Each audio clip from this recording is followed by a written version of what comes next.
Welcome to the only place where real, raw, and vulnerable conversations happen with IFBB Bikini Pros to give you an inside look at their struggles, strategies, mindset, passions, and all of life beyond the stage. This podcast is made to inspire, motivate, and remind competitors and the average gym goer that even the most extreme lifestyles and elite athletes have their ups and downs. Thank you so much for tuning in today. I'm your host, Celeste Rains-Turk, and now it's time for the Confessions of a Bikini Pro podcast.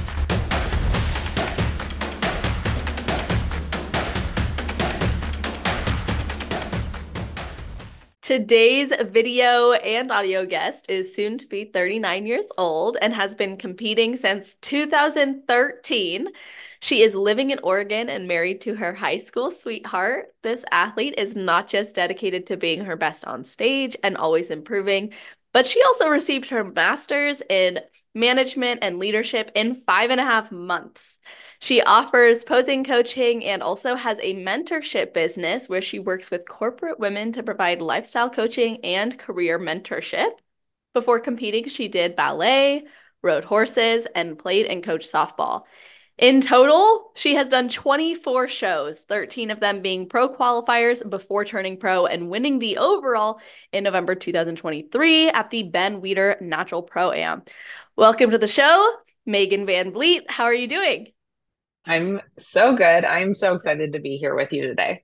Me too. Like I said before we hit record, I feel like this has been a long time coming. I've watched your journey for so long. I think, it's been returned and we've been cheering each other on, and it's so cool to see you achieve something. There's so many points that I'm going to be getting into with you, but I always like to start with the very first, which is there anything you do or think about right before your heel hits the stage? Um, this has actually changed and ebbed and flowed over the years. I usually have a song that's been like something I've had on repeat throughout a prep that I kind of am like playing in my head. But this specific last time I stepped on stage, Cash and I, right before I was getting on, was pumping up in the lineup, and he kind of turned to me and he was like, "Let's do it." And I was like, I took that kind of deep breath and I was like, this is the time. Like there was this calmness about it, but I try to remind myself to breathe and slow down, and just smile and, enjoy it. I love being on stage. So it's like, let's go dance. That's always what I like. A lot of my captions, like right before I go on, I'm like ready to party, ready to dance. So that's usually what I think about. I like that too because it's breeding that energy of excitement and empowerment, having fun, enjoying it. And after having competed for so long, it's hard to really summarize and conceptualize this journey from, like, even when I was prepping this episode, I'm like, how do you highlight someone's journey in such a way that's going to conceptualize it? And I imagine that when you won your pro card, there was like a lot of emotion. I was hoping you could share what that was like for you. Yeah.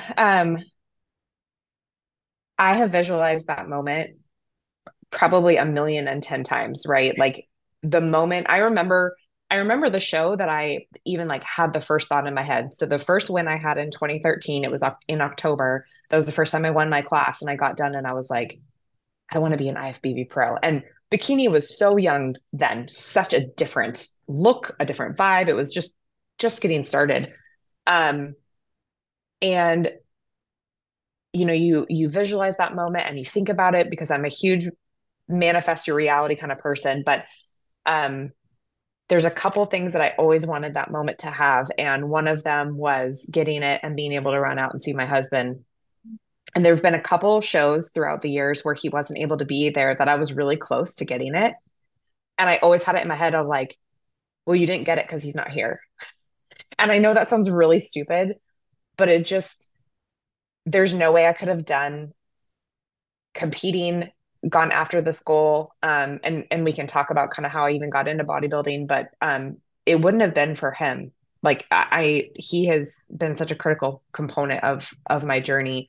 And so honestly, I was in shock. I think there's a picture of me kind of like putting my hands over my face and kind of in a prayer stance. And um it was like, oh my God, we just did it. We actually did it. this really happened. And it's such an out of body experience for me, having done this for so long, over a decade. Um, I literally look back at those photos and it doesn't even feel like me sometimes. Um, but it is, and I did it. And so a lot of overwhelm. So much happened that week in my life, as well. And so that was it was a weird dynamic to have the overwhelm and the gratitude of winning, being able to share that with my husband, with Cash. Callista was there, all of these things. And then also having like lost my dog just like 3 days before. So I don't know if you could have drawn it up on paper that way, but it happened the way that it was supposed to happen. There were so many signs and so many things of alignment. I think a lot of people know me for my angel numbers. There were numbers go all over the place that whole week. Um, but just honestly, a lot of honor and gratitude. I don't take that designation lightly. Um, it was an honor to be able to do it at a natural show. And just the entire process really encompassed to me like exactly what I wanted that moment to actually be. And it's such a far cry from what I thought that it was going to be, even like a couple years before. I really like this kind of summary because it touches on a lot of key points, and much of that is like the unknowns as well as almost the silent no's, like knows, Yeah, KNOWS. Like you knew your husband would be there. You knew that the vision would unfold in a particular way, but also when it's happening, even if you visualize it a million times, it almost makes it seem surreal because you hadn't yet tangibly had that moment. That's a once in a lifetime moment. You only become totally. IFBB pro one time if you even Yeah. become one. Yeah. So the fact that you did and in the way that you were proud of and through challenges says so much about that entire journey you've been on. Yeah. Yeah. And it really was so different, like, than I ever thought that it was going to be. There were years before where I was so set on it, like, it was going to happen at this show. It was going to happen at this show in this city, blah, blah, blah. And it was like, I had to actually learn, really honestly, the hard way of like, you have to throw out all of that out the window because that is really, you're setting up expectations that you have no control over. I Mm. can't control what show I win it at. I can only control, am I actually showing up better? Am I actually showing up with a physique and a presentation that is worthy and deserving of winning it? And honestly, all of the times that I thought that it was, I can look back now and go, no, you didn't. So there's a reason. And I am always someone who will say, if I placed fifth, if I didn't place, that's fair. There was a reason for that. I'm not a judge, right? That's not my job. My job is to show up and be my best. So I leave that in capable hands of people like Becky and Sandy and all of them. Yeah, absolutely. You can separate yourself from the outcome, I think, even more when you're focused on the process, when you're immersed Yeah. in that. And you've talked so much about how important consistency is. That would be a necessary component if you're going to do this year after years. But what goes into creating consistency? Like, how did you actually know what you were doing was worth consistently doing?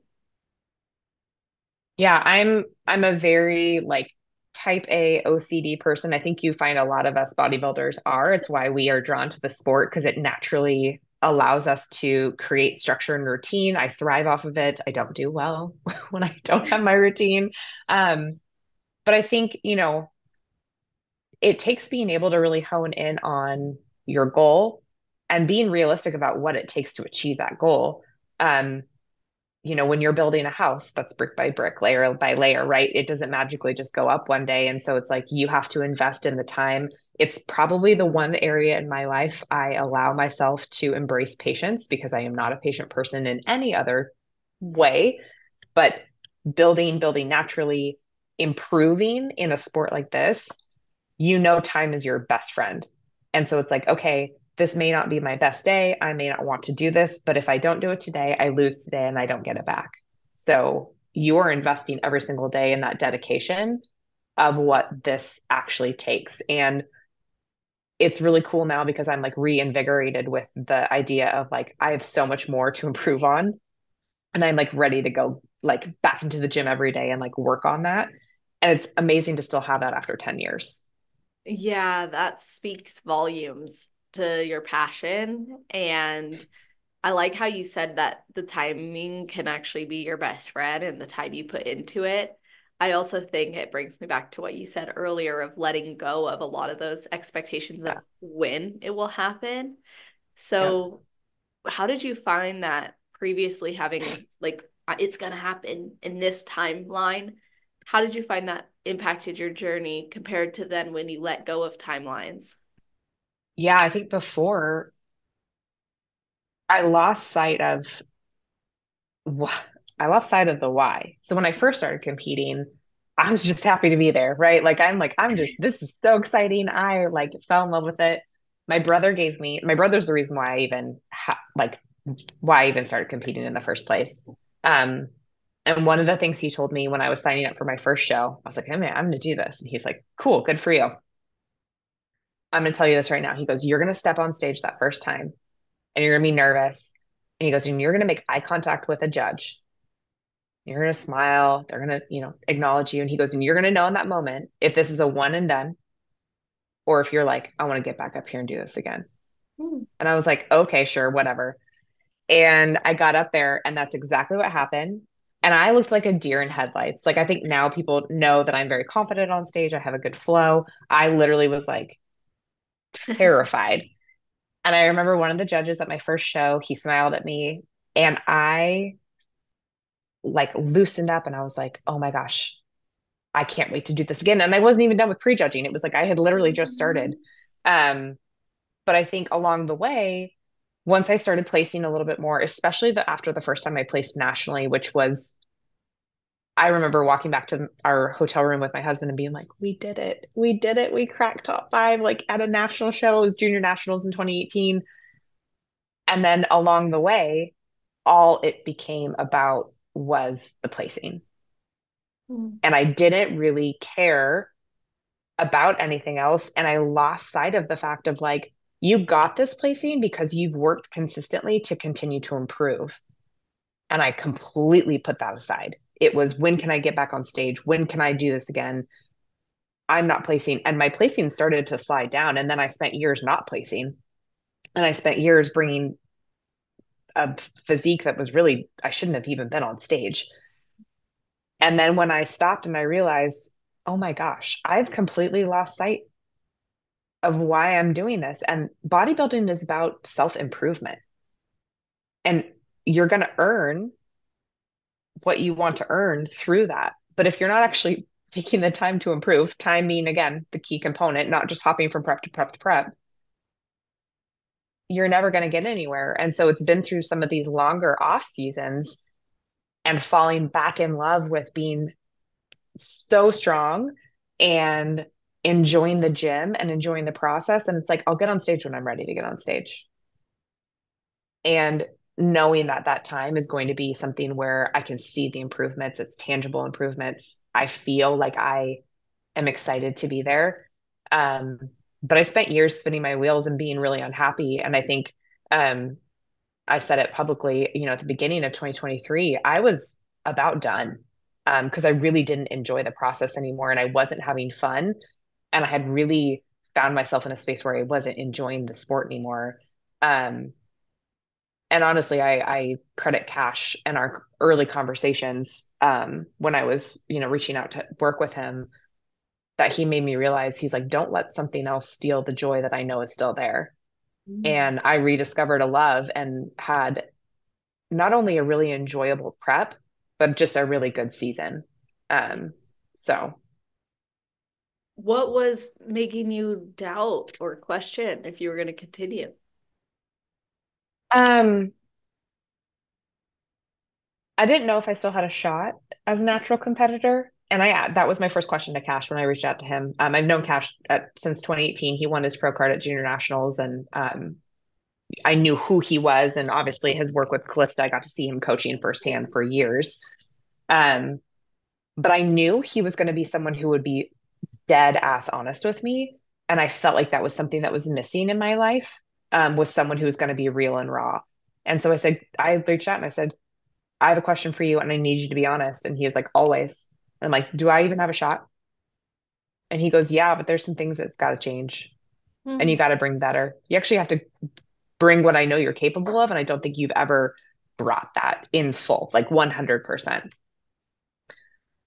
And I think there was a level of trust there that I knew that he was keeping it real with me because I knew that's just kind of how he was. But I think when you stop doing something for your why and you're only focused on an outcome, it really does steal a lot of joy. And, watching what felt like everyone around me get my pro card, go do all these things. And it's like, it's that whole always the bridesmaid, never the bride.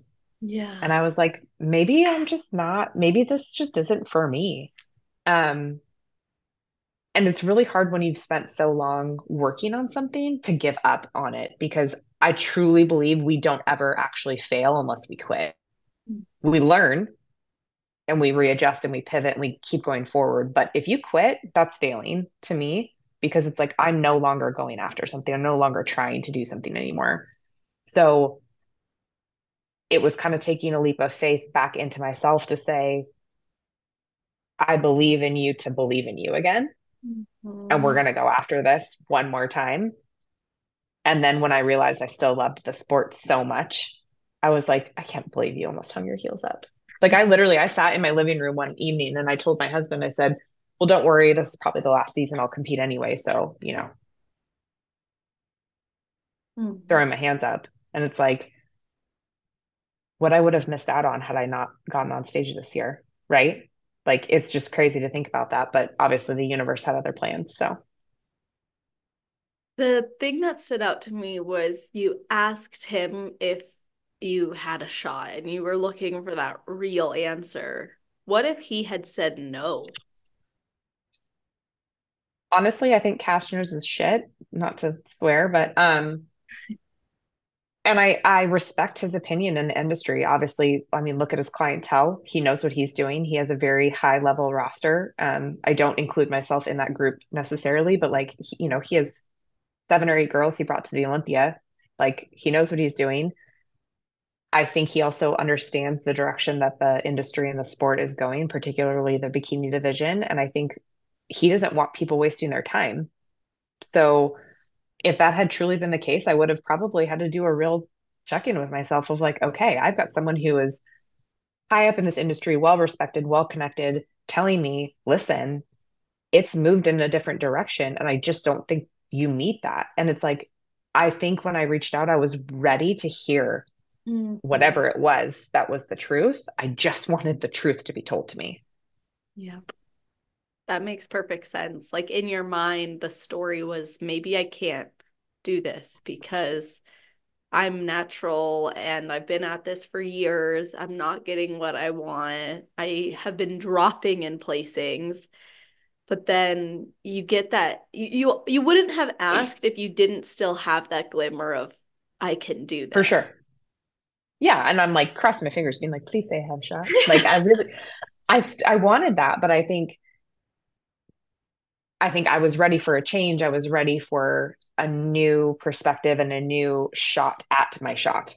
Right. Mm, And so, but I'm also like, anytime you ask an answer that has a yes or a no, you have to be ready to take the no also.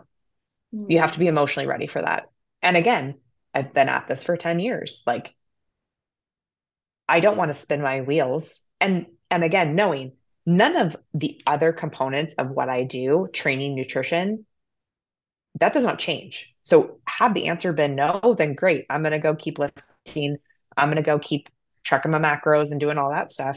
It just means the ebb and the flow of the prep, right, goes away. So, and I was dealing with some health things that I didn't really know what was going on at the time too. And so that required some navigation. Um, and I was just really trying to like reground myself, I think, at that point of like I need to get my puzzle pieces back in a row because I feel like they're a little scattered right now. And thankfully I had some really great people around me who were willing to say, we got you and let's do this. So that's a huge component, isn't it, to have support. And you were in the living room that day, almost ready to, throw in the towel. You were saying this is probably going to be the end. But you mentioned early on in the episode that you probably couldn't have done it without your husband. So, what has his role really been in this journey? Yeah. So when I watched my brother compete in 2010, so Bikini was like a Okay. baby, right? Like Yes. literally swimsuit off the rack. Like it was the beach bod, it was the Steve Cooks, Amanda Latona, like very, very early Bikini. He invited me to go to a show of his. It was his senior year of college. And I came and I watched prejudging, and there was just something like, I was like, this is really cool. Like, this is really neat. I was not with my husband at the time. I was in a very toxic space in my life, toxic relationship. Was not good. Um, and I was very lost. And so I kind of like tucked this nugget of bodybuilding in the back of my head. My husband and I obviously have known each other since we were 14. And we've stayed friends even when we were not together. And it was summertime in 2010, right after that, and we were chatting. He also coached, so I often would like message him and be like, I'm dealing with these parents, or I'm dealing with these kids. Like, help! What Yeah. do you do? And we started talking, and it was really just this odd kind of question off the cuff. But he's like, "What's on your bucket list?" And I was like, "What?" He's like, "What's on your bucket list to do?" Well, in the space I was living in, I wasn't really allowed to have goals and things that I wanted to do for myself. And I said, well, I want to run a half marathon because I'm terrible at running and I really want to like do this. And I said, I just saw my brother do this bodybuilding show and I kind of want to do it. And he was like, awesome. I think that's great. So fast forward a couple of years, we're together, we're married, we do half marathons together. He does a marathon, all this Wow. stuff. And we were actually training for a half marathon at our wedding because we're That's crazy. awesome. And we did our second half marathon together. And I said, I don't want to run anymore. I'm done. But I think 2013 is going to be the year I want to do a bodybuilding competition. And he was like, awesome. Not once has that man wavered from supporting such an intense and crazy habit. And he has grounded me when I've been a brat. He has supported me. I mean, honestly, like, come on, we all get hangry, we all get like whiny and whatever. Um, his support has just been unwavering is what I like the first word that comes to my mind. He has been so encouraging. One of the best things he ever tells me, and I've told him this a couple times, is when he says that he is proud of me. Um, that to me, when you watch someone every single day get up at 4, track their food, go to the gym, work a full-time job, advance in their career, take care of like do all of the life things around this sport, and yet continue every day to come to you and say, I love you, I support you, I'm proud of you, keep going. What do you need from me? What do you need to do? Um, in a sport that they don't do is amazing. And anytime I wanted to make a change, anytime we've needed to pivot, in my journey, he's been there. He literally did not miss a show until 2018. Wow. He There was like one or two things that happened, like a flight got canceled or whatever, but um he's been there by my side. And in 2018, we started a new tradition. Um, I got downstairs at junior nationals and I was, checking my phone. Everyone's like, we're taking the selfies and doing all the things. And a text message came through and it was like this long. And it was just all these beautiful words of encouragement and his reflection on my prep from his perspective. And it got me emotional. And now before every show, I get a message from him while we're apart. So he's either back in our room or he's in the audience. Um, and this last one was really cool because, it being a natural show is really important to him too. And he was like, this is like all encompassing of what and who you are as an athlete and how amazing it is to be truly at your best this time, you know? And so, yeah, running out from backstage and we're both like holding back those tears, right? Of like, hey, it's time. Like this is happening right now. Was just, that's all I really ever wanted from that moment. So He's been like in it with you, it sounds like the entire way through, from yeah. encouraging and asking you about the bucket list question to never letting you stop pursuing it and encouraging you. And I imagine coming out of a toxic relationship where that wasn't even something you were used to. Actually, I shouldn't say I imagine. I want to just ask you, like, was it uncomfortable at first to get into a healthy relationship, or was it immediately like safe and felt good? Honestly, both. So, you know, my husband and I have known each other a long time. We've always had a friendship, which is like the base of our relationship. It's why we're so good. Um, there's such a respect that we have for each other and a deep, deep love. Um, but I had a lot to work through, right? When you come from something where you have to overcome bad habits, bad traits of yourself that you have used to sustain and honestly just survive through certain situations. Um, and again, talk about someone who has never wavered on any of that. He has been by my side, open arms, saying, I am the safe space for you to work through this, and I want to work through all of this with you. Um, you know, and when I met him, it was one of those like immediate, oh, you are special. And I was 14, right? Like most people are like, oh, Oh, okay. But we knew there was just something about each other. And I think we've always been drawn back to each other. But bless that man's heart for working through so many things with me. And he makes me a better person. He makes me a better woman. He makes me a better competitor, a better friend.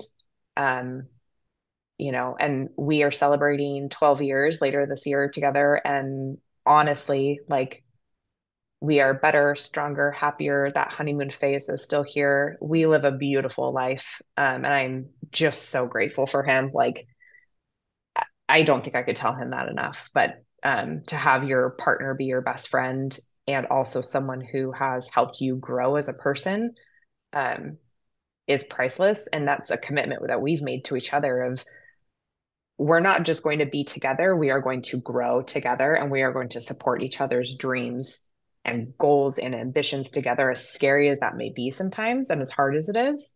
Um, the belief we have in each other is very, very strong. And again, to do a sport like this, I think requires support because we really don't do anything alone.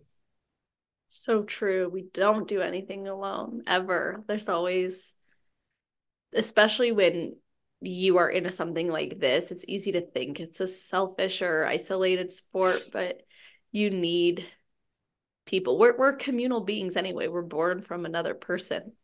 Right. Right. Absolutely.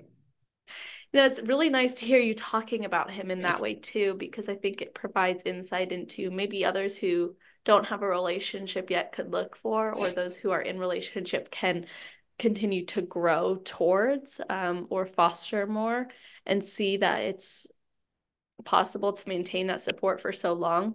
Now, when you were talking about your natural side of this, I wanted to like immediately jump into this too Yeah. because I love your pride as a natural athlete. It's something that I take great pride in being a natural athlete as well. And I don't ever intend to let that go, even if it meant I never got where I wanted.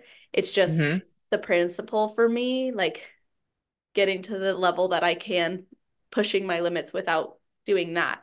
And we talked a little bit about it before. It's not a this should be how it's done in the only way or a knock, No. but it's just how we feel prideful about it. So I want to hear more about why you're a natural athlete and how that has maybe challenged you, but also empowered you through this journey. Yeah, I think, you know, I started off in that realm again, 2013, Bikini was just really at its infancy. And um, you know, the girls that I originally looked up to when I first was like digging into bodybuilding were actually the figure girls, Nicole Wilkins, Jamie Eason, like that look, which is really honestly very close to bikini these Yeah, days, if you think exactly. about it.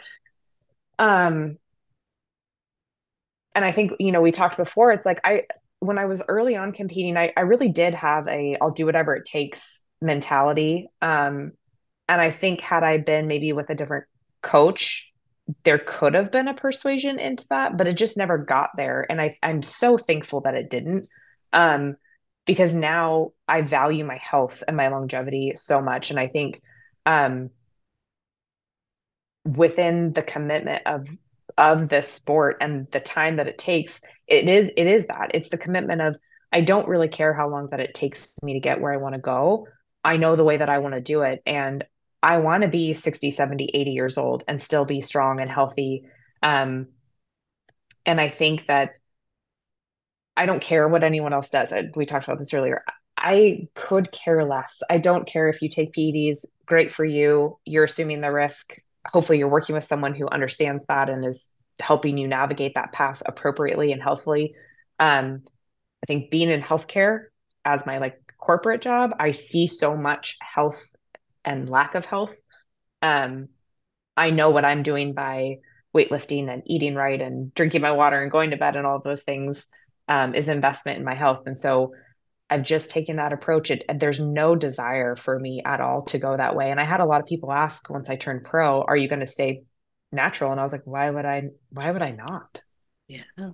I don't care. It doesn't matter to me. I may never place as a pro, and I could care less." And that sounds really odd. Would I love to? Is that going to be my goal? Absolutely. But I'm going to do it my way. Um, and that's really important to me. And I think we have to have people who are role models in that aspect of there are a million different ways to go about this sport. There's also very few ways that can ensure longevity.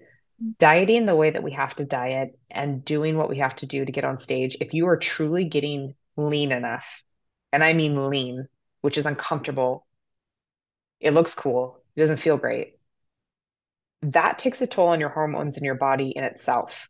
Um, Adding on the risk and the impact of what potentially PEDs can do just doesn't it just doesn't sit well with me. And so I've made the commitment, and I've told multiple coaches, that I've worked with, because I haven't just worked with Cash this entire time.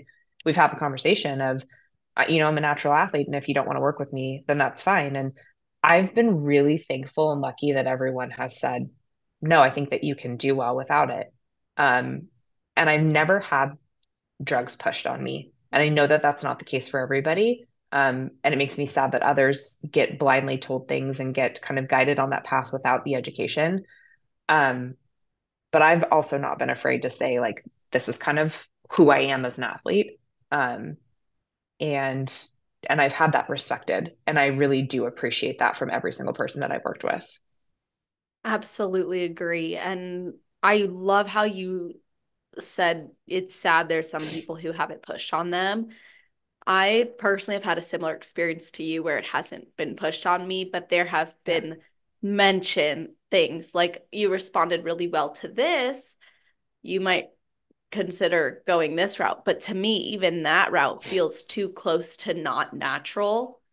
Mm-hmm. Even some natural approaches are pushing the limit for me, like an ECA stack, for example, I believe is what they call it.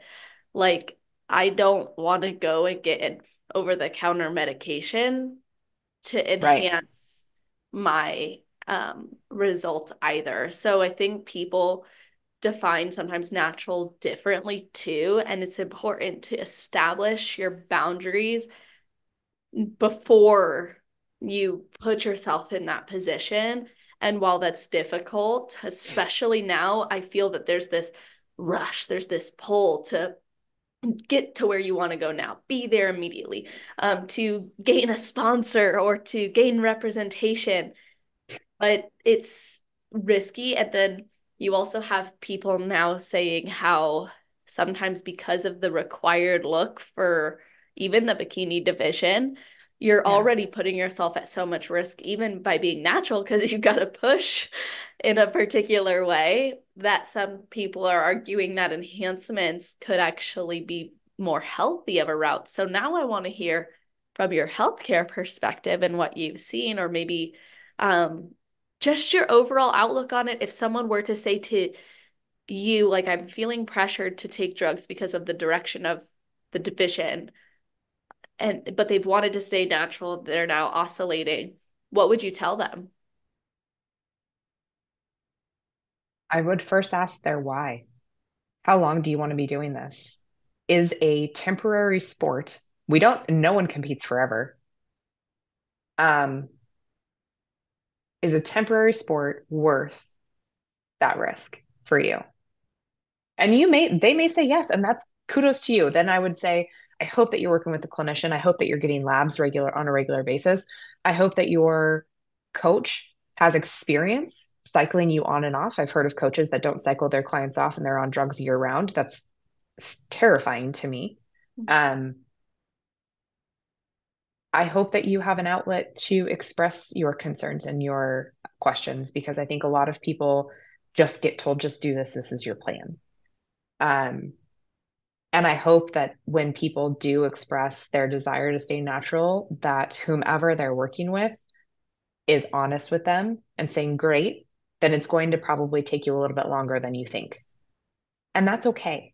If Mhm. this is something you truly enjoy, then awesome. Who cares how long it takes you? Again, throwing those expectations out, right? Of like, I don't care how long it takes me. If this is the route that I want to go on, then I'm willing to invest the time, knowing that when I am doing this, hopefully I'm creating a healthier space for myself. But, you know, we do have to push a little harder. Like, it gets tough. Like, you're not eating a lot sometimes, you're doing a lot of cardio, and that can be whatever. And again, I think the other thing I always have told people and talk with friends who, Callista, my best friend, she's natural as well. Um, I think people forget the fact that, like, just because you take something does not equal the gratification you think that it might. Mm. Just because you're on drugs doesn't mean you're winning. Just because you're on drugs doesn't mean the look that you are creating with your physiological structure is one that even matches where you're going anyway. So you also have to weigh out that decision of, okay, I've done my research, I've made the decision to add this into my protocol. Cool, great, fine. Am I working to the intensity that I should be, drugs or not? Am I realistic about the fact that my structure may not fit the division that I'm doing, or it may not look the way that I think, or there's no immediate outcome for any of bodybuilding. And I think people forget about that when they choose to do things or choose to make changes. You see people jumping from coach to coach, you see people changing their training styles every couple months. And it's like, are you just hoping that the quick fix that you're looking for is going to result in something? And are you only doing it for the sport, or are you doing it because you enjoy the actual process and all of the in between? The improvement seasons, the off seasons, the time in between preps, that's actually where the outcomes of preps are made and built. And if you don't have a solid foundation with all of those other things, it doesn't matter what other protocols you're doing. Mic drop. For real. Boom. Stella, I love that. It's so true. I met this girl at the gym like back when I was living in Arizona, and she looked good, and I never met her before. I complimented her. I was like, "You're looking awesome. Do you compete?" She's posing. She's like, "I've been thinking about it, but then I'm not sure if I'm gonna have to take drugs but I've been struggling with my diet and all this." I'm like, that let's address that first, Like Yep. there's so many variables that most people who are enhanced and understand enhancements would tell you it's not just going to enhance the good. So, Absolutely. There's risk with everything. I did a natural show in 2021. It was a polygraphed show, which I love that. I know it takes time and money and resources from the promoters, but I would love to see that added in as a precursor to the UAs that are done after shows. Ben Weider is a UA for the winners. But the polygraph it's terrifying. It's that whole like TSA, what if I have a gun, but I don't have a gun? But what if they find a gun? Exactly. Kind of like, you know, I was the very first polygraph. I had never done a polygraph show before, but obviously for me, I'm like, I have nothing to hide. I just want to make sure I do it correctly. Like, you're Yeah. worried you're going to have some weird response, but they give you a list of all of the things, right, that are Huh. illegal to read over. And I'm looking at this and I'm like, I don't even know what these are. And Exactly. the guy's laughing and he goes, then you probably haven't done them. And I'm Yeah. like, I can't even pronounce these words. Like, I Yeah. don't know what these are at all. Like, maybe one or two things I had heard of, but I was like, is this Russian? Like, I don't know. I Mhm. don't know what this is. And he was so funny because I got done with my polygraph and he goes, your responses were so true and so consistent. He's like, you obviously you've passed with flying colors. And I was like, well, thanks. But I was like, I reflecting afterwards going, these are things people put into their bodies. Like Yeah. what? It was mind blowing to me. And then at the Ben Weeder, obviously it was a UA. And so I was like so thankful to pee, honestly, because I hadn't Yeah. peed in a while. And I was like, oh, thank God. I was like, this little cup's not going to be enough. He's like, no, no, it's fine. I was like, okay, I was so thankful. But um, yeah, I think for those of us, who choose that route, it's like, I'll do whatever. And I was talking with Exactly. girls backstage and they were like, I wish they did more of this. And I said, yeah, it's an investment in time. It's an investment in money, obviously for the promoters to coordinate all of this stuff. But um, I think those of us that choose that route do appreciate having those checkpoints in because it's like, there's almost again, a pride of like, yeah, I'm happy to UA. I'm happy to polygraph. It shouldn't be an issue. Obviously, if there's nothing to have an issue about. Yeah. That makes me want to get a little controversial with you, but like, I have a problem with the girls and guys who do a natural show and they're clearly not natural, but they can Mm-hmm. pass the urine analysis or they're working with someone who can help them in doing that. I find that to be incredibly selfish. It says a lot about what someone values, right? They Mm-hmm. want to get a placing, they want to get that above integrity. But what frustrates me more is that for athletes like us who are through and through natural, that's our only opportunity to compete against who we think is also only natural. And Yeah. it takes away that opportunity. Yeah, we talked about that. The promoters at the Ben Weeder had put out a post, I think, the week of the show saying like, we will pull people aside if we do not think that you're natural. Like, we can drug test anyone. You all have signed drug testing waivers. Um, and I think it's a disrespect to clean yourself out for a show just to try to get a placing. I was at a show where I watched that happen. Not in my division, but it was very clear. It was a very well-known person. And it's disrespectful. And, there are natural leagues out there where they do very, very intense polys, UAs, and all of that. And, they're smaller, it's a smaller circuit.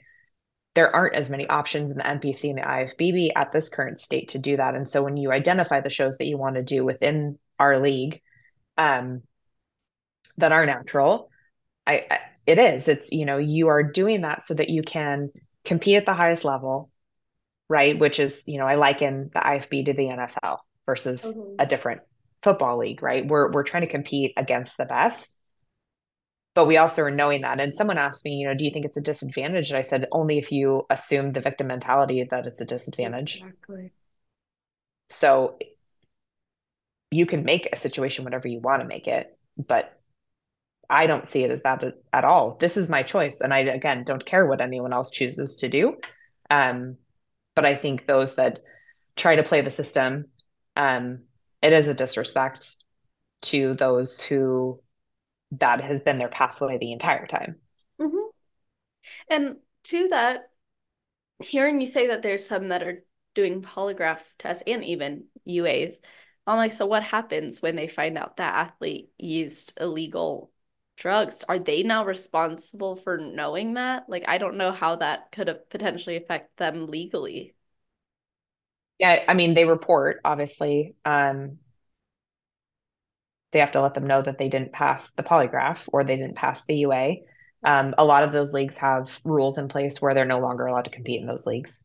And Oh. so, I think I can't remember what Ben Wieters was, but they had stated that, if we find that you don't pass your UA, then, you get stripped of X, Y, and Z. And so there's repercussions. The simple answer is if you use things, just don't compete in those shows. Correct. Just be honest. So And I like that yeah. there's so many more coming up. Like last year we saw, I Hmm. think I think at least one or two more to the schedule. This year we're seeing so many more added to this, so many, like four, but Yeah. like still that's a lot. And Yeah. it's a very cool thing to see. It's just more opportunities. And I love how you said not to take that victim mentality. I think if you're choosing to compete in the NPC and the IFBB, and it's not a natural federation, like it's not like this is, No. so you know what you're signing up for. It's just a matter of what is your commitment for your journey as an athlete that you want to uphold, and how will you maintain that boundary with yourself? Like, and are you willing to do that? And are you willing, like you said, also, this is, I want to now dive into this. There's time. So are you willing to put in that time? You already know Yeah. you're going to live this lifestyle. It's so many amazing aspects to it, and you personally found throughout your journey that there were certain like you had to go through improvement seasons, and it wasn't going to be a 3 month process. You went through a cycle of, I got to keep going, keep going. But then you realize, okay, pull back, really improve. So, what were some of those notable improvement season, maybe lessons or realizations that you think, or even potentially growth that you think influenced you to get the success you ultimately wanted? Yeah. I think I had a couple improvement seasons that were longer, and I'm talking like 9 months, where I remember the one, like I got my cycle back for the first time in 4 years. Hello, health marker. Like It's a big deal. it's crazy. Um, but being able to, the goal coming out of any prep is to regulate your body and your hormones back to homeostasis as fast as possible. You want hormone levels and markers to be at great places. That means that, your sex drive is back, your sleep is regulated, you're having, if you're a female, you're having regular cycles, pending birth control impact. And I don't think a lot of people even take their body into an improvement season long enough to get there, let alone have someone guiding them that even knows what that looks like on them. And that takes a very individual approach. The last year from when I stepped off stage of Universe in 2022, I had to think about my years. I knew I was not going to be on stage at least for a year because I felt like I needed to really grow. I felt like I was very unhappy, and so I needed to really figure out where I was going with that. But I was like, I need to get some health markers back. I need to just get myself back into a space where my body and my mind are functioning in a good place. And again, that takes time. But back to our previous conversation, if you're willing to invest that and your why isn't about the next stage and the next stage and the next stage, then again, it doesn't matter how much time it takes. And there was a couple different things that I kind of went through in this off season that I'm really glad that I had the time. I'm stronger than ever. I'm healthier than ever. I got my cycle back 4.5 weeks after the show. That's Like great. just things like that, where it's like those are key things. I'm sleeping, all of that, right? And it's like to Exactly. me, that is the longevity gain that you know, that I have within this sport. So You gave yourself the opportunity to have longevity by investing the time, but beyond that, seeing how you were investing your time, you right. recognize like this is helping me, this isn't helping me. So you took a step back, you took the time to grow, to focus on that. And I know, I think in a lot of our journeys as athletes, we start to realize that sometimes less is more. And Totally. we need to step back. It's not, I remember I was like, how many shows can I, it was like 2018. How many shows can I do this year? I was Yep. like, I'm gonna do it all. And then And then I came back and 2020 was just what it was. But then I wasn't aligned with the right coach for me at the time anymore. And I stepped on stage last season when I should not have. Like it's just embarrassing. And I knew in my heart I shouldn't have. Yeah. But when you do have influence from who you trust too, and so you think, well, I should just do it then if they think it's best for me to do it. But looking back, like I've learned personally, like take the time and honor what you're feeling when you know for sure. Not the pre-stage, like 6 weeks out, am I gonna be ready? Not like, Yeah. and you're clearly gonna be ready, but more so like when you know, you gotta also trust as an athlete the lessons that you've learned. And you said that in your improvement season, there were certain things that were like revealed to you or that you realized. So, what were those lessons throughout your decade? And how did you apply them continuously to get better? Well, that's a good question. I think for me, we talked about this a little bit earlier, but this is not my whole life. And I think it's really easy to get wrapped up in this being all consuming if you allow it to. And I think my best improvement seasons have been ones where I've been able to shift my focus into the beautiful life things going on. Again, after Universe, I was like, hey, I know I'm going to be in off season a long time. Let's do a master's degree really quick. And I did that very quickly. I was gonna like keep it going, and I was like, I can do a doctorate in a year. Let's just do that. So Yeah, are you I will pursuing the doctorate still? I will eventually do my doctorate. We're building a house this year, so Oh, our that's focus is on awesome. that. In Oregon? Um, mhm. Nice.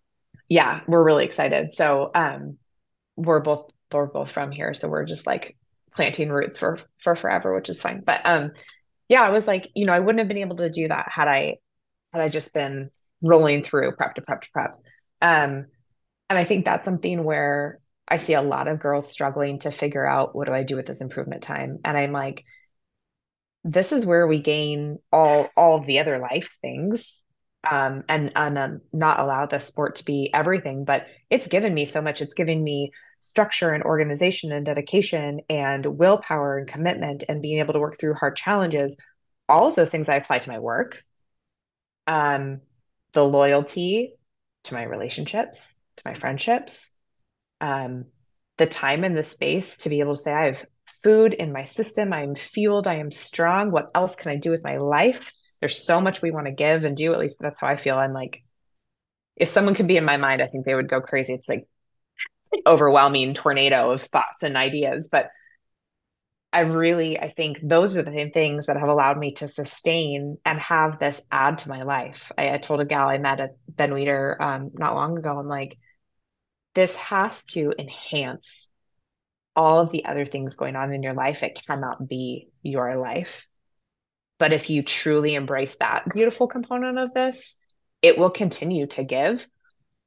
And that in itself can be part of the longevity of this sport for you in how you look at what it adds to your life. And the moment that you're not having fun and it is not adding to your life and it is taking away from things, it is absolutely okay to hang those heels and step back, because nothing we do, life is so short. Why would we ever spend time waste time on things that are not giving and adding and allowing us to multiply all of the good things that we're doing? So those are the things that have really helped me along the years of being able to shift and ebb and flow from the very focused time that is prep, that's everyone knows when that flip is switched, at least for me, it is, I am like walls up, here we go, while still working and doing all that stuff. And then when it's improvement season, I think of it as like improvement season for everything, not just bodybuilding.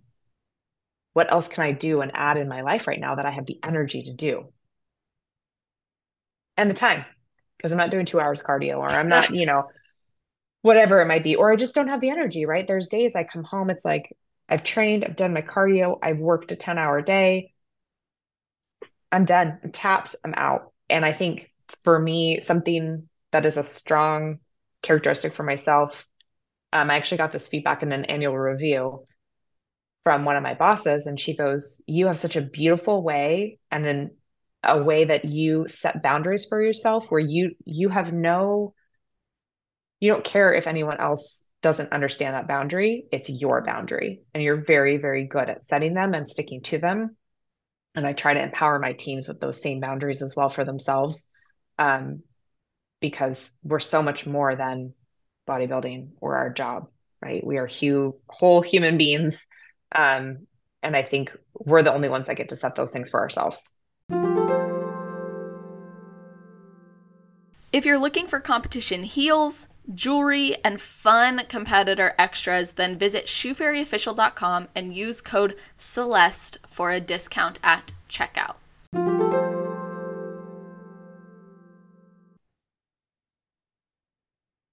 That is really beautiful because it's not just in life, it's in the sport, it's outside of the sport, it's in every area. And to set a boundary, we have to also know ourselves enough to see what's the threshold. So, Yeah. with boundary setting, what I've learned is there's a lot of threshold breaking where you reach your breaking point, whether that's with the sport or with a person or with a process. You realize that was too far for me. So now I'm going to just either see, do I need to taper it back a little or a whole lot? It's like if you work 12 hours a day for 5 days straight, and then for the next month you can't work at all, then 12 hours a day isn't a good Right. process. But if you can sustain 5 hours of solid work and you do that over and over again and you can repeat the results, someone else could be working those 12 hours and being fine, but you're both producing the same output, but one is you're both honoring a threshold. And I think to set Yeah. boundaries, we have to also test thresholds. So it's not always easy. And like you said, I think a more fulfilled athlete, well, I know it's also in research, a more fulfilled athlete has other things outside of the sport that they're focused on. And that Yep. also supports retirement out of sports. It also supports feeling like you have fulfillment and your identity is no longer just wrapped up in that. And that's something I've valued about you is you've always shared that, look, I may not be living on social media, but here's what I've learned. I may not be offering all the fitness coaching and posing coaching and being involved Yeah. in this, but here's what I do offer. Here's what I am passionate about. Here's how I do spend my time. And you then mentioned improving in all areas, not just the physique. So I remember my last prep. I was barely. I sacrificed sleep. That's what I sacrificed because I was getting my master's degree, and I was working in an internship. You have to invest a lot of time, both in that Yeah. internship and outside of it. And on top of that, doing the curriculum work. And then you add my business podcast and prep. And at the time going through a breakup. So there was a lot happening. And I sacrificed sleep because I was also doing hours and hours of cardio. And I learned though that now in this improvement season, oh, if I can get 10 hours in a night, I don't judge myself for it anymore. Old Celeste would have been like, I can't believe you're doing that. New Celeste is like, do it. This is a time. Regenerate. There's a reason your body needs this. And so learning sometimes to pull back is a difficult thing, but when you embrace it and see that you have to respect that building phase or that time off just as much as that prep, you can go so much further as an athlete. Yeah. Yeah. 100%. And again, you know, I'm so many things as a person, and I know for myself, my cup is filled in many different ways. And so it's like, I know I want to give time here and I know I want to give time here. And if we are not setting up boundaries to allow ourselves to do that, right, then our cup isn't really being filled the way that we think that it is. And um, one thing I challenge my managers that I work with is you have to know what you bring to the table, but you don't have to bring everything to the table, right? Hmm. Our table has multiple chairs. Know what you bring and be really freaking good at it, and then identify what chairs are empty and fill those with people who are better than you and fill the gaps for you. That's your team. And invest in them and support them and empower them. But we cannot, a jack of all trades, right? Master of none. We can't be 100% to 10 different priorities. It's just not possible. The math doesn't math that way. And I learned early on in my career in corporate, I don't want to be a little bit good at everything. I want to be great at some really key things. And then I want people around me that do the things I'm not good at and maybe don't want to do. I want them to be around me and at my table too. And together we'll be amazing. But you have to be really real with yourself and go, what am I really good at? What do I enjoy doing? How do I figure out how that fits into everything? And I think that the characteristics I've learned and the skills that I've learned through bodybuilding have helped, obviously, create that for myself in my real life. Those are such great questions. I think it would be awesome for listeners to write those down or even journal on them because those are some really key things to consider as like an audit, whether or not you're a working professional or a business owner, or literally you're a student growing in your career and you don't know where Yeah. you're going. Like, that's such a great audit. And when I was running my business, I was so worried about hiring out. And then I realized like there were so many other things I was more passionate about and more excited about that I couldn't do unless I Yeah. hired out. And I found Laura, who you have heard from. But I started recording everything, every process in my business. I started recording it. It didn't matter if I liked it or didn't like it. I was recording it because I knew there'd be a day where I was ready to make that leap. And there'd be a person who came along that I could hand those off to. Like Yeah. you said, you find the chair and you fill it with someone who just can do it. And so I think that being real with yourself part that you mentioned is very key.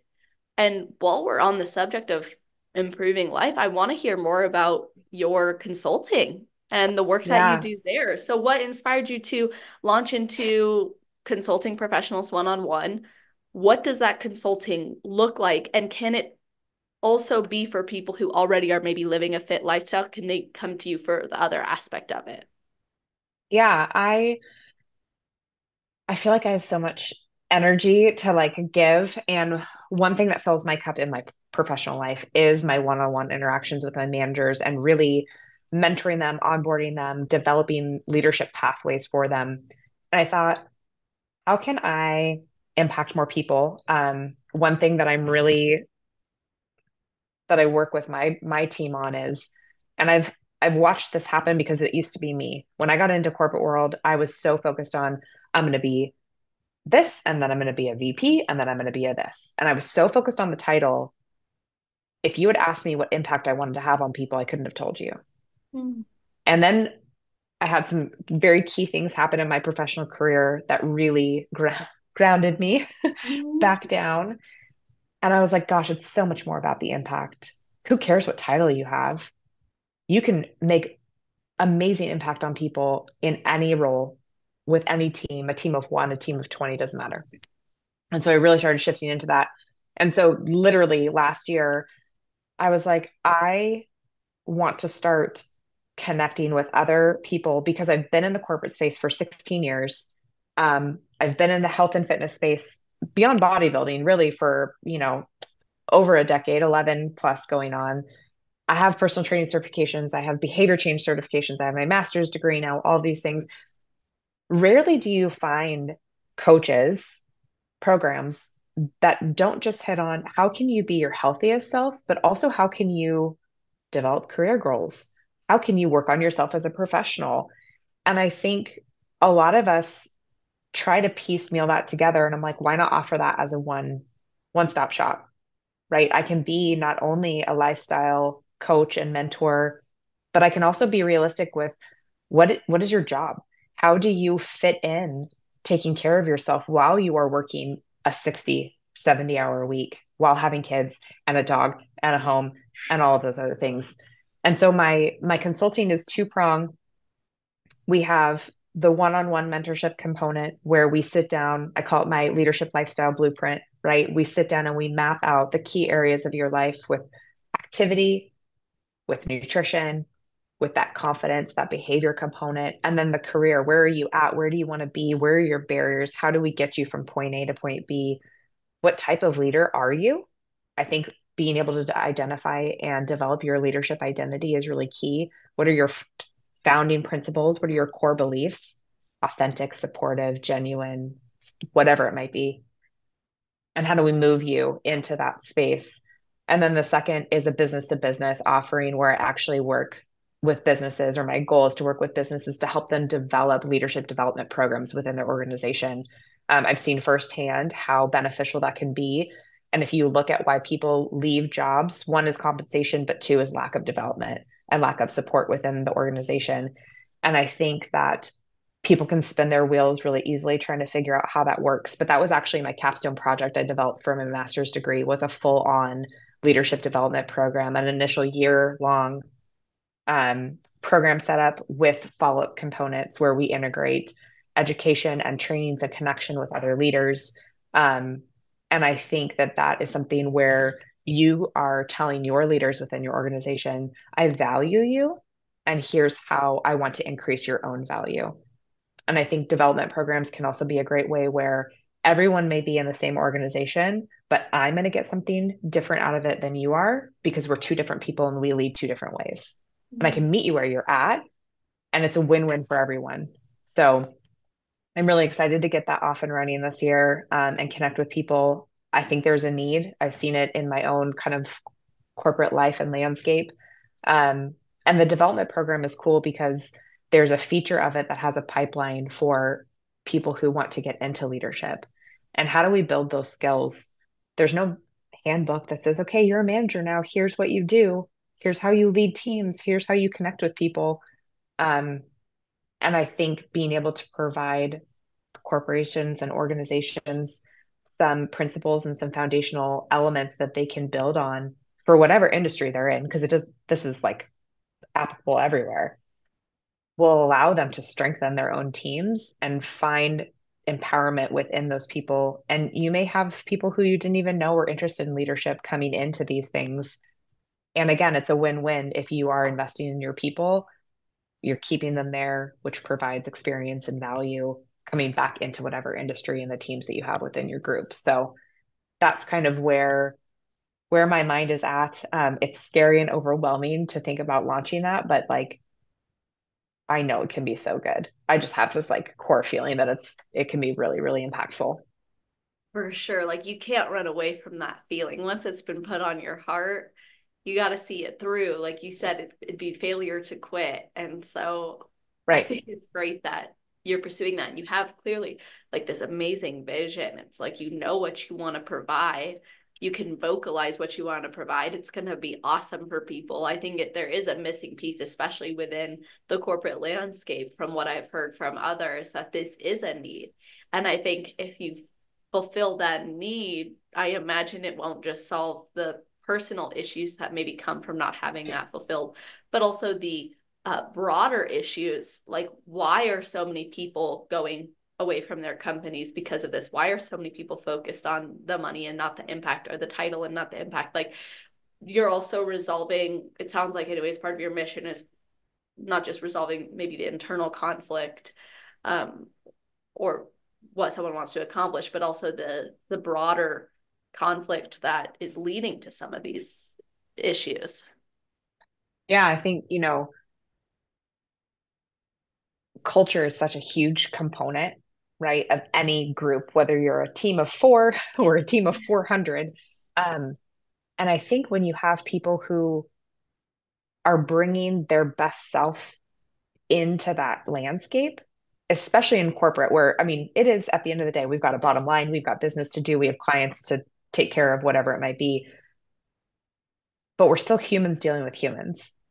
And I think that that's a really important aspect where we have to make sure people are in the right positions, that we're giving them support when they're in those positions, that we are empowering them and developing them so that they feel fulfilled. I love when my managers like grow and I watch them spread their wings and they leave and they go, get promoted. And then I get to watch the impact that they have created. I was talking with a manager. She has stepped into a different role now, which I'm so excited for her. But I said, I just want to let you know, when I went back into your team not that long ago, I saw all the impact you created. And I Mm-hmm. know you didn't see it when you were in it. It was challenging. It was her first role, first manager role. And she felt like, oh gosh, this is so hard. And I said, all that work that you did, not only do I see it, but it has sustained. And she's like, that's so cool to hear that I'm not even there anymore. But I'm, and we did a lot of what I'm offering is what I did with her. Um, and it was really cool. And she's like, I'm now able to see the impact that I want to create with my new teams. And I'm setting my goals and I'm doing that. And I'm like, but you're doing it on your own. And that's so cool. No one's holding your hand. You're flying solo, girlfriend. Like, I love it. Um, but again, like that's how we keep our teams engaged. It's how we keep our teams feeling supported and heard. And we have to connect with our people to be able to do that. And my hope is that I get to help groups do that so that they're not trying to reinvent a wheel that doesn't need to be invented. Like there's components out there, right? Like I can help you do that. Totally. I think we gravitate towards wanting to reinvent the wheel, and then that perpetuates the cycle of being stuck because you're like, well, it doesn't need to be reinvented. I just needed to spend some time on it. Like I needed to actually do Yeah. what's core to this. I was hoping you could share some of the common struggles you see among professional women who would come to you. Like, what are they struggling with, and what are their needs? And why would it be important for them to get this kind of support and elevate their career? Yeah, I think honestly, the number one struggle I see, and it's pretty common just across the board when you're talking about, especially women, is that comparison game. They see someone, what they think, already doing what they want to do, and they don't know how to implement that in their own life. I think when we work in a corporate structure, we're often pulled, we are available all of the time, or we feel like we have to. And so then it's figuring out how do I fit these things into my life and make it work for me? Well, I might be able to give 5 days a week to this, but you may only be able to give two. How do we set that up where you still feel like you're successful, where you still feel like you're progressing with your goals? And I think that's where a lot of people just go, I don't know how to do that. I don't know how to set myself up. And we forget about the fact that we manage calendars every single day in corporate life. My life is color coded on a calendar, but why can't I do that in my personal life? Why is that like doesn't match up? So I help people take some of the tools and resources we already use every single day and realize like we can capitalize on time blocking. We can capitalize on structuring our calendar out. Setting those boundaries, I think, is really difficult. Um, I've talked with some women who feel like it's hard to say no. They feel like they're going to miss out on opportunities when they say no. And it's like, you are stronger when you say no to the things that do not fit you, right? We don't want to take on things that are not a good fit. We're not going to do our best job. We're not going to feel good doing them. How do we get empowered to do that? Um, I've struggled with this myself. Imposter syndrome, it is so real. It is so hard to work through. And I'm so thankful I had people that were able to help me navigate those things. And that comes with the behavior component and the confidence component that I think that, I work with clients on is overcoming the day-to-day challenges within a corporate setting and understanding that work is not personal, but how we work is personal. And it's really important to be grounded in our values. And again, coming back and identifying that leadership identity of who we are as a leader and utilizing that to our best ability to do the best work we can with whatever is given. And so, anyone struggling with those kind of things and feeling like maybe they're not getting internal support, we would be able to work through that and talk about that. We would have mentorship calls, where we just go through, tell me about your week. Tell me about the challenges that you had. Tell me about that really hard customer that you dealt with. How do we work through that? How do we work through maybe leading something for the first time within our job and how scary that can feel to be tasked with that? We want to do a good job. We want to make a good impression. Um, a lot of it is, again, so correlated with fitness, but believing in ourselves to be able to do it. Um, and just not being afraid to go, I'm going to try. It may not be perfect the first time, but I will learn something. And then the next time I do this, because there's always going to be a next time, I will take all of that and I will be improved. And I will continue to learn and improve and get better every single time. Um, and I think also just people feel like there's a one way to do a lot of things, especially when it comes to lifestyle and fitness. Like I have to go to the gym, I have to eat this way, I have to do this. There's so many ways to skin the cat when it comes to being healthy. And I think it's really finding those things that fulfill you. I work with a doctor who her on her day off, her filling her cup is tennis. She goes and takes tennis lessons and she loves it. And that's how she's like, I get to hit things and I'm good and I'm like refreshed. But we're all individual, we're all unique. And I think that's the whole point of creating a structure and a plan that is truly met at that person to person level. Um, and getting away from that comparison of what they think other people are doing.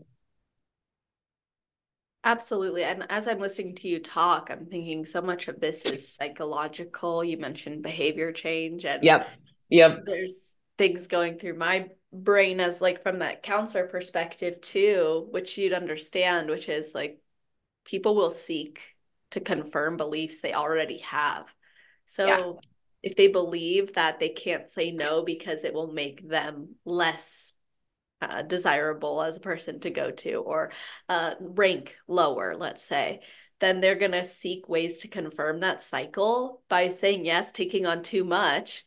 And then Yep. they perpetuate the belief that they're never good enough. And so there, and then you mentioned behavior change. So it's always funny to me because like there's this, it's not spoken, but it's like this unspoken battle between like behavioral psychologists and you Uh-huh. know exactly. And Yeah. I'm Yeah. like, okay, but the whole behavior change cycle starts with contemplation. What is that? It's a thought. So it's kind of funny when you think about that, where yes, behaviorists might say, well, if you remove the handle from the door, you'll no longer walk through the door. True.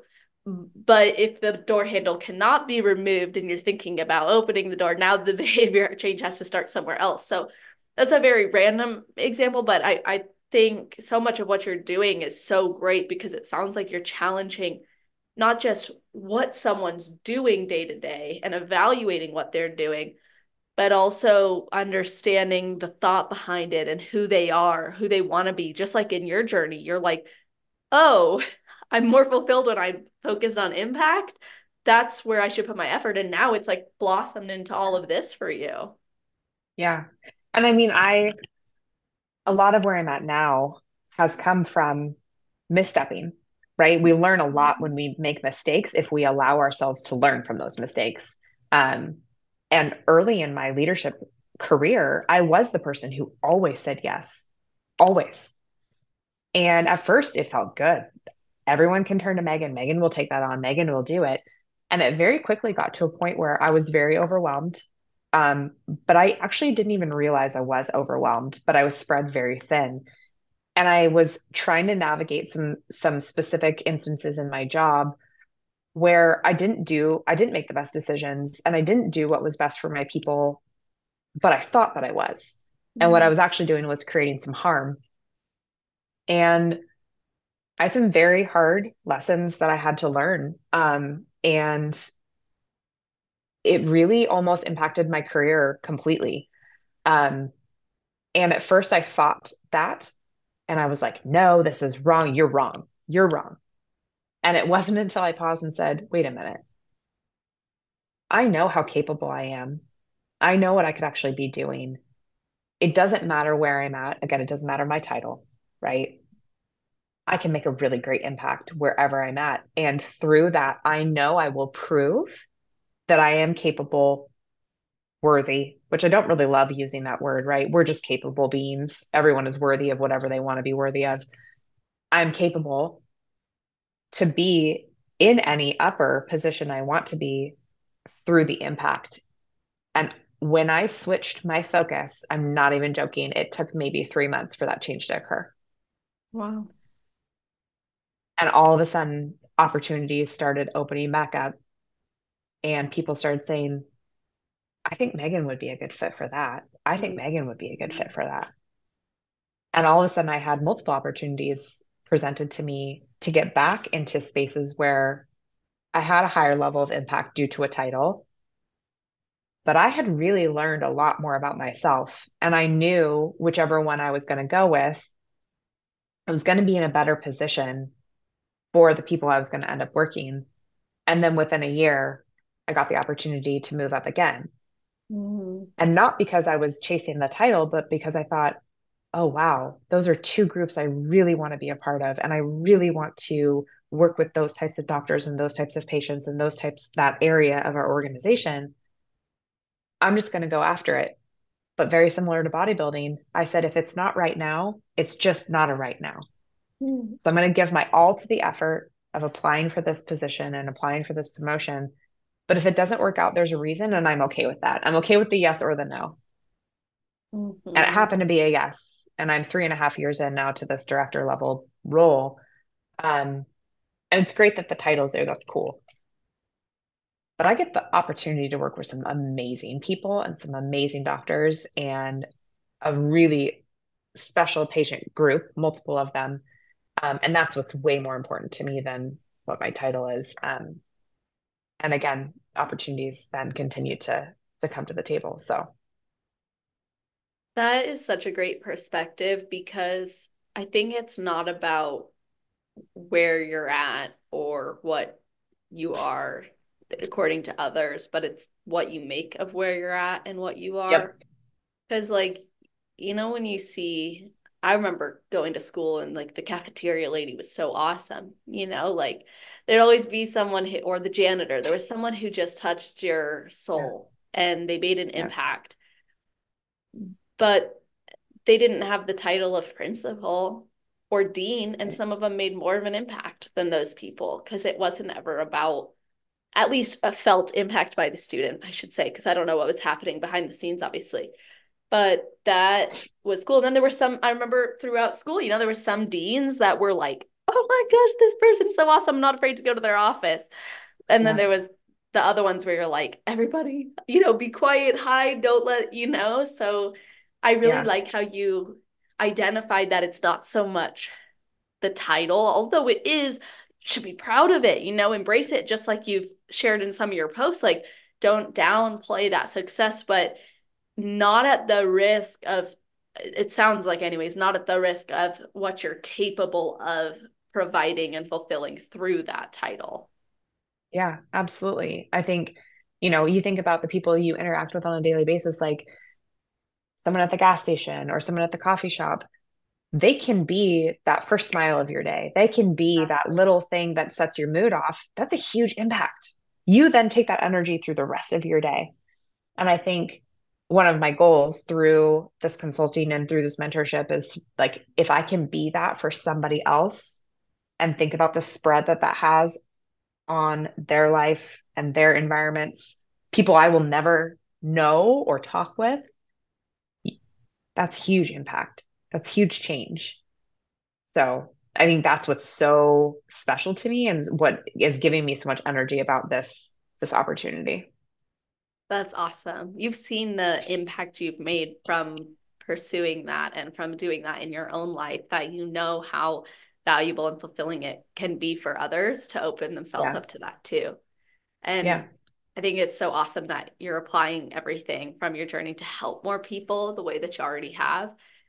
And I think it speaks to some of what you shared about your bodybuilding journey too. There was a similar timeline of, I need to let go of the timeline.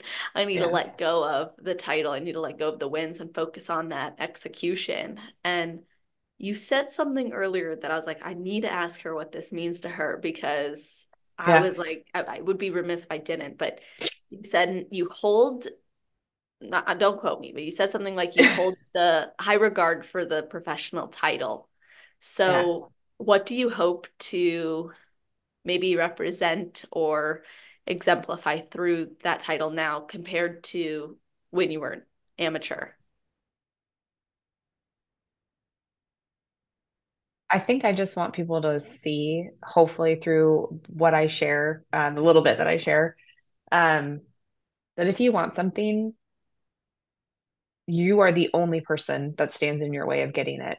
Um, as long as you're just realistic about what it is before you, what is the mountain that you have to climb?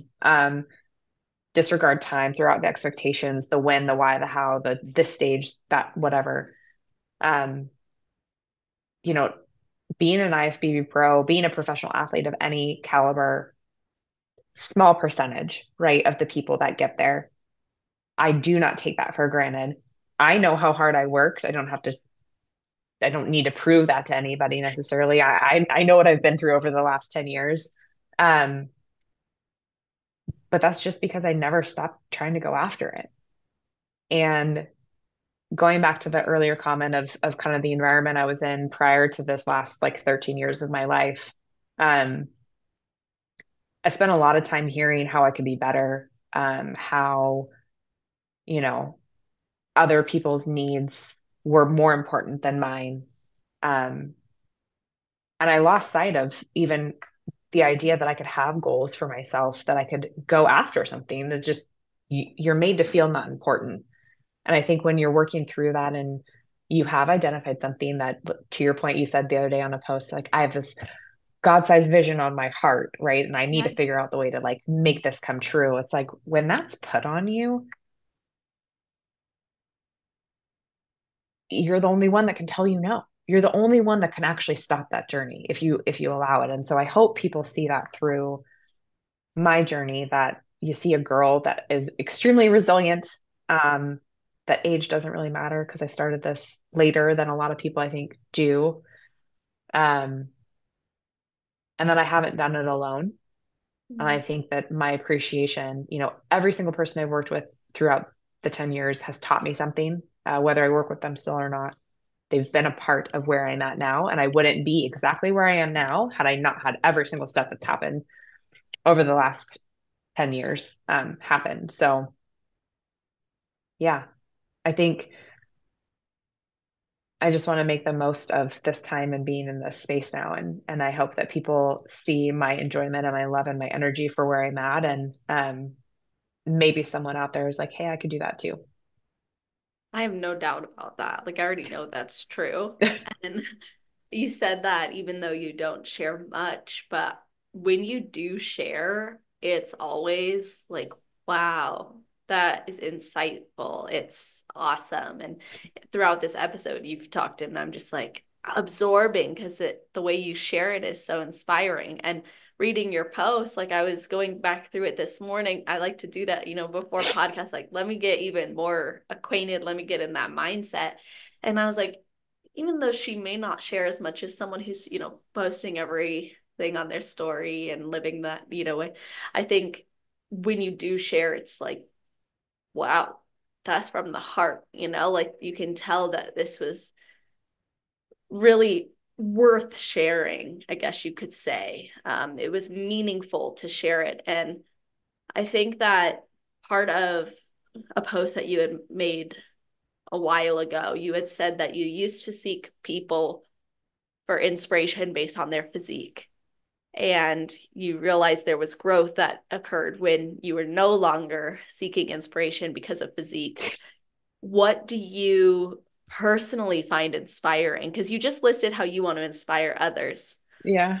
Is that correlated with what inspires you?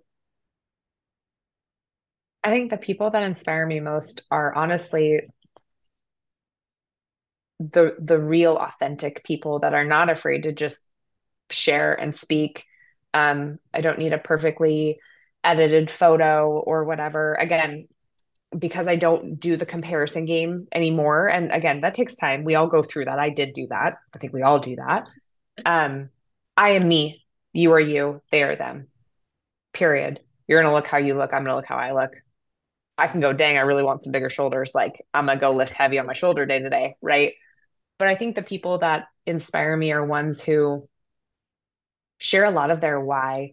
I put up today, actually, there was like one of those like tag whatevers, and it was like your top influencers of 2023. And I don't think I really follow anyone that's an influencer, but I put 6 women that support me, impact me, motivate me, and not motivate me like rah rah, but motivate me to be just as genuine and authentic and as giving as they are. Um, I feel like it is rare these days that you get true, genuine, authentic energy and honest energy from people, because I think that there's a fear of, am I going to say the wrong thing? Is this going to be taken the wrong way? Do I need to be woke? Do I need to be whatever? People hold back and they soften themselves because culturally that's just not the vibe right now. Um, and I love people who are not just, they're just not afraid to just say say it with their chest, get it out there, just be them. Um, and there's a little bit of that, softening. I think it depends on what you do for a living and those kind of things. We have to be mindful of that. But I had one of my support staff tell me one time, I hope you don't mind I followed you on Instagram. And I said, no, I love that. It's great. That is the one place I post the most if I'm going to post anywhere, and it's public, right? Anyone can see that, whatever. She goes, I want to let you know, I think it's really cool you're the same person online as you are in person. Mhm. And I said, that is one of the best compliments I could ever get because you see me in my professional state. You do not see me at the gym. You don't come to my shows. You see me as who I am in my work life. And for someone to be able to see me online and know me in real life and be able to say that, that means a lot to me. And I think I had said, in November with my shows, I hope when you meet me and you see me at a show that is, you're getting Megan, you're getting me. And that's probably the same person you're going to get at work. That's probably the same person you're going to get at the gym. Um, so people who reciprocate that, that's what inspires me. I am feeling the same exact way. I love the genuine, I love the real. And one of my biggest fears is someone telling me you're not who I expected you to be. That would Mhm. be, I would feel, Devastating. yeah, I would feel like, what have I not, what have I misrepresented about myself? And I think people will have different perceptions, but there's an energy or there's like an understanding where like that's the person through and through. And like you said, it's one of the biggest compliments. If I sometimes it's pressure. I'll be honest about, well, I'm always honest, but I'll be honest about that too. Like sometimes that pressure, I'll be honest, but I'm always honest. But sometimes that pressure can be felt though. Like if I am at a show and I'm like, I just want to like kind of be to myself. Sometimes I feel like, but then I don't want people to think that I don't care about them or I'm standoffish. So it's for me, that's that boundary that I sometimes Mm. struggle with because on one hand, like the podcast, people know it, they listen, so they expect me to be that way, and I am that way. If you get me in a conversation, trust me, we gonna be Yeah. talking about more than just a body. So but sometimes I feel that pressure. I'm like, what if I like spilled my water on the ground and now I'm looking like this, but I'm not, so sometimes it's that pressure, but no matter what, when someone like compliments you that you're who they thought you'd be and who you represent yourself as, I think that's cool because I have met people who do not, they're a different person online than they are in person. And that is a challenge as with an interaction with that person that is challenging because Hmm. you're like, oh, I need to recalibrate in my mind what I expected, you know? Yeah. The show, it's interesting you bring up the show experience because I've given this advice to a lot of people, and we spend a lot of money going to a show. We spend a lot of time. It's a huge chunk of our time out of our life. And, you know, my advice is always you owe it to yourself to create the show experience that you want. I'm actually not a very social person at a show until I'm backstage when it's time for me to be backstage, but you will not find me backstage 5 hours before a show.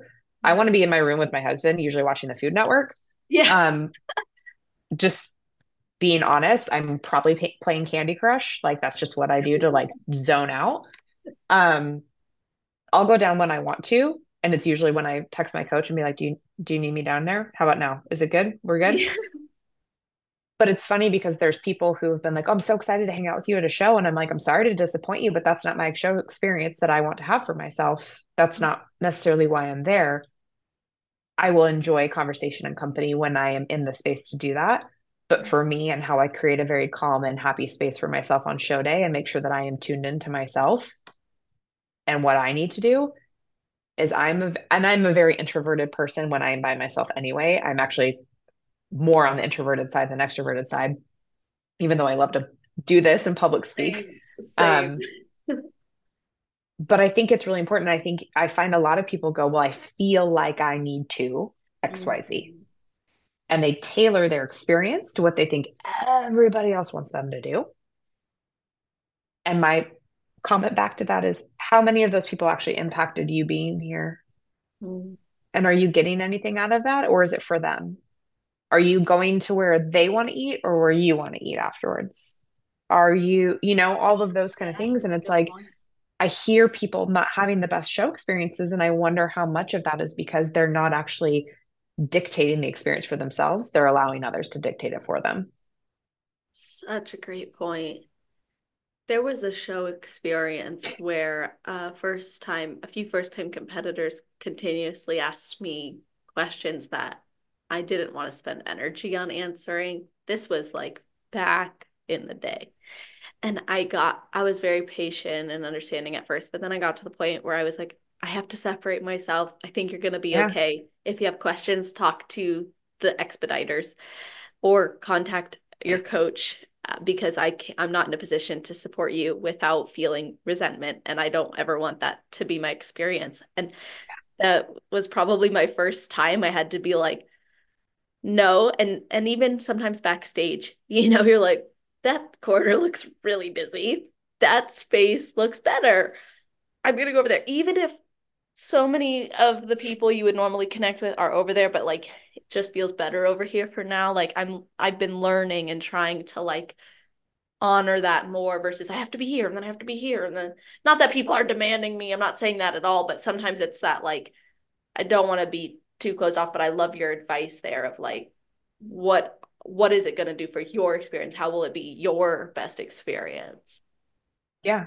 I mean, again, we don't get that time back. We don't get that experience back. And you deserve that experience the way you want to have it just as much as those other people do. And I can promise you there's enough people at the show, wherever you're at, that will help complement whatever experience you want to have. True. Yeah, that's such a good point. Like I love those conversations in the elevator or when someone comes up and they Yeah. talk about the podcast or they say, I've been seeing your journey or whatever it might be, or you're connecting with someone new at check-ins. And then I'm not the person dancing backstage with you. And if you try to start pulling me into it, I'm going to be like, please don't do this to me. Yeah. So I love how you have put that into practice for yourself and made your best show experience. And there was something you said earlier too that stood out to me, which was you have to try things to learn and then you apply that lesson versus like judging yourself. And I think that's one of the keys to a growth mindset is having compassion and having the experimental outlook where it's like, okay, I'm going to experiment with this. If it doesn't work, I'm not going to judge myself for it. And if it does work, then I can apply that or I can learn from it either way. And I think that's Yeah. a very cool way of looking at growth too. Yeah. I tell my teams that all the time. Hey, we're going to try this. If it doesn't work, great. We know that. And now we're going to try something else. If it does work, we're still going to learn something from it. We're going to replicate the good things and then we're going to improve on it. Right. So we're always working on getting better, whether or not something works or not. Um, I think you just have to be able to say, worst case scenario is that it doesn't work and you're no different than where you're at before you start anything. There's always a baseline. I think people forget that. They think that if it doesn't work, I'm now behind. Well, why are you behind? You just tried to move forward and you couldn't. So now you're back at the starting point. You're not behind the starting point. It's just a matter of perspective. But I think it takes, to your point, allowing yourself to let go of the judgment of what might be and just saying, hey, it's better than not doing anything at all because inaction is action. Yeah. So I'd rather try, have it not work, learn, assess, try again versus just standing there and having never doing anything. Because you can't progress if that's the case. True. Just like you can stagnate by continuously doing something because you think that's what you're supposed to be doing, you can Yeah. still stagnate because you're not thinking about it. And throughout your own journey, like you said, you didn't work with the same coach the entire time. You didn't take the same approach the entire time. So you had to sometimes go back to the drawing board, but you were always a better competitor for it. And are there any like in your mind, like you could go back to that time in your competition career thus far and say that taught me a lot? Are there any of those experiences that stick out to you? I think honestly, North Americans 2020, where I had the realization I knew I did not want to be at that show before I even got on the plane to fly to Pittsburgh. I did not want to be there. Hmm. I knew that.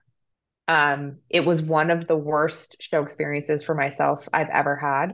And it's because I knew I shouldn't have been there and I didn't want to be there. And when I got off stage and finally got back home, that was when I really realized my mind had been in the wrong spot for a couple years at that point. Um, I took about a 9.5 month off season.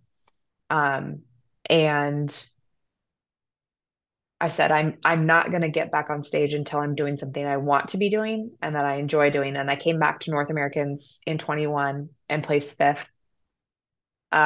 And that was the first time I'd placed in a couple of years. But I was like, I'm just doing this for me. Whatever happens, I was okay with. Again, back to being okay with the yes or the no. But that one was a really big turning point for me. And then I think this last year where I really was at a turning point and almost an end point of saying, am I willing to give this one more go? Um, and I felt like this little thing on my shoulder being like, you're not really ready to quit on yourself. There is another pathway here, and I think you know what the answer is. You just have to kind of be willing to take the risk and do it. But um, remembering my why was a big component, and it took just flat out not doing well and not enjoying the experience. And I was like, I am in full control of this right now. Why am I allowing myself to feel like I'm not? And then it was taking back the control and realizing there is no time I have to be on stage. There's no show I have to do. I'm going to do this when I'm ready and want to, and my heart's in it. And I actually really enjoyed my 2021 experience. I had a fun year, um, but it's because I was doing it because I wanted to be doing it again. That's right. Do you think that was what contributed to this past season being your most like peaceful and confident? Yeah, absolutely. I think even in 2022, when that show didn't go well, I still was excited to be prepping again. I was still excited to be doing it. But then I was toying with some other feelings, I think, too. And um, this year was just full on joy, full on excitement. Like, let's get nitty gritty. Let's just do what we need to do for for the season. So There's one other thing about your journey that we need to talk about, which is the placings. And I think yeah. we need to talk about this only because a lot of people will judge themselves for not being the winner or never winning an overall before they go for the, you know what I'm talking about. Oh And yeah. you did not, I mean, I think most people will lose more than they win in the general perspective of if there's only one first place, right? But in your journey, you really only won your class 4 times. Then your pro card became your fifth. That was also the first time you won it overall. But there were 20 plus times before that that you also competed. So you endured a lot of loss in your time as an athlete. So Hmm. what did those maybe I should just ask you, what does that mean to you? What does that mean to you to not have had all those wins before? There were definitely times where I questioned, right? I'm like, well, if I'm not placing, what am I doing? Um, there was also, I mean, 2018, I did 6 shows. I placed at every single one. I spent the entire year placing nationally. And 2019 and 2020, I literally looked at 2018 as I was like, that was a fluke. Hmm. That was a complete fluke. There's no reason. There was another reason why I was up there. They were just being nice. I remember thinking that they were just being nice. Um, but I also had someone tell me, and I believe this because I think you see a lot of girls, they'll do one show, they go get the pro card. They've done 2 shows. Mm-hmm. Okay. I know how to lose. I know what that means. I know how to take that and learn from it. It's it's taught me a lot about being resilient. It's taught me a lot about the belief in myself to continue to keep going maybe there looks to be signs around you that you shouldn't. Um, like I said earlier, every placing I've ever gotten, I have agreed with. So I will never be here saying I placed 11th when I should have placed 5th. There's a reason I placed the way that I placed in every single time. Um, but every time I have won, I appreciate that so much. I have such gratitude for that. And I think that's what made my pro card win so incredibly special and overwhelming was because it was a win. It was my first overall. And I got to check off a goal that I had been going after for so long. And I don't take that for granted. I don't take what the judges do for granted. Um, they put in hours that we don't even see, right? I'm only up there for 5 minutes. They're up behind the table for 12 hours. So it just makes me appreciate the ups and downs so much when I have been able to take home a placing. I still have every trophy, every tiara, every medal I've ever gotten over the last 10 years. It's in my spare bedroom. They're all laid out. I have numbers. I still have tags from national shows. They like the Um, wristbands too. yeah, yep. The wristbands, the little tags they give you, the like the you're an athlete, whatever. Yeah. I still have all of them. Um, it is just a trophy, but it's also there's an appreciation I think that has gone on with each of those, no matter if it's a fifth place, a second place, whatever it might be. Yeah, that's part of why I've been so inspired by you is because you're an athlete who has continued to push through regardless. And I don't look at you as an athlete who, I mean, to be honest, I didn't know any of your placings before I started researching you for the podcast episode that we're doing right now. But Yeah, prior to that, you were the athlete who is persevering and resilient. So I wasn't Megan's getting this placing and this place, right. like it's great. I love to hear about the placings. There's a reason I ask for that when I bring athletes on because it's never the same. It's not the same across the board. And I'm an athlete who I think I've only won first place once. And I've done like 13 shows. And I'm like, cool, Right. 1 out of 13. And some people would hear that and be like, she's not very good, because we kind of put this weight on the placing, and obviously you have to place a certain way to get where you want to go. Sure. However, it's not your defining factor as an athlete. That's why I'm sharing with you. Like to me, it inspires me because I didn't even know your placings before. I just knew you were a solid athlete because you keep showing up. Yeah. Yeah. I know. I'm like, some call it crazy, but again, when you have something on your heart to accomplish, I think you just are like, I'm gonna just keep, they can't get rid of me. I'm just gonna keep showing up here. And That's um, yeah. well, because there's the risk of never conceptualizing a 10-year journey in a single episode. Is there anything I didn't ask you before I ask you the last question? Is there anything I didn't ask you that you wish that I would have? Oh gosh.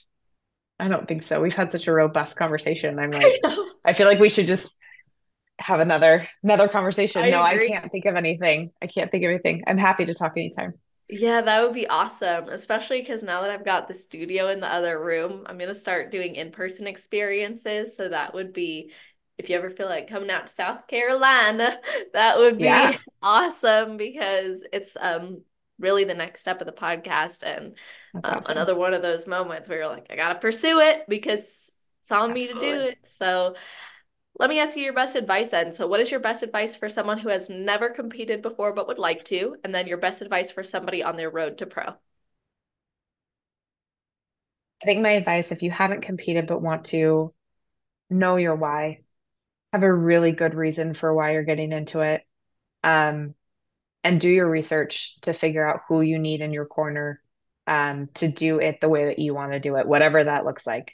Um, there's a lot of great people out there. There's a lot of misinformation out there too. So I think getting really clear about that. And if you're on your road to pro, just don't give up. Know that it may not look the way that you thought that it might look, the way that you originally intended to, but you are your only limit. in that journey. And if you have it on your heart and that is truly your goal, you better just dive all the way in and be 110% about it. And yeah, it will happen. I'm letting that one soak into my own soul. Let Yeah. it soak in. That's a really good piece of advice and empowerment. So now I want people to be able to connect with you, work with you, reach out to you, whether that's posing coaching, consulting, even just following your journey. How can they do that? So Instagram is at fitmegvv. It's been my handle for forever. It ain't changing anytime soon because that just complicates things. Yeah. Um, you can also reach me for posing there too. I just kicked off my January posing clients this week, so it's awesome to start working with girls getting ready for the spring season. If you want to work with me with consulting, it's Megan at elevateleadershipconsulting.org. You can send me an email and I can send you the program breakdowns. But yeah, Awesome. those are my contact points. Perfect. I'm just making note to include that email because I want people able to see that in the show notes. You guys, that's always on celestial.fit/podcast.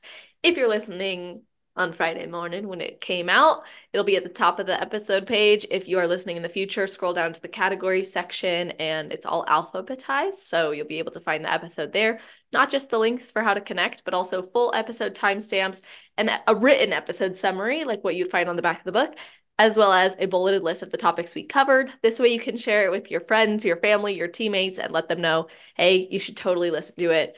Of course, we appreciate it when you tag us in your stories or in posts, letting us know that you did tune in, maybe share some of your takeaways, or that you are listening, because that means a lot. And if you feel even more inspired to show love and you want to go leave a rating and review, that would be awesome. But thank you guys for listening. And Megan, thanks for coming on. Anytime. It was a pleasure. Absolutely. Well, hope you all have an amazing rest of your day, night, or morning, wherever you are in the world while you are listening to this episode. Just make it awesome.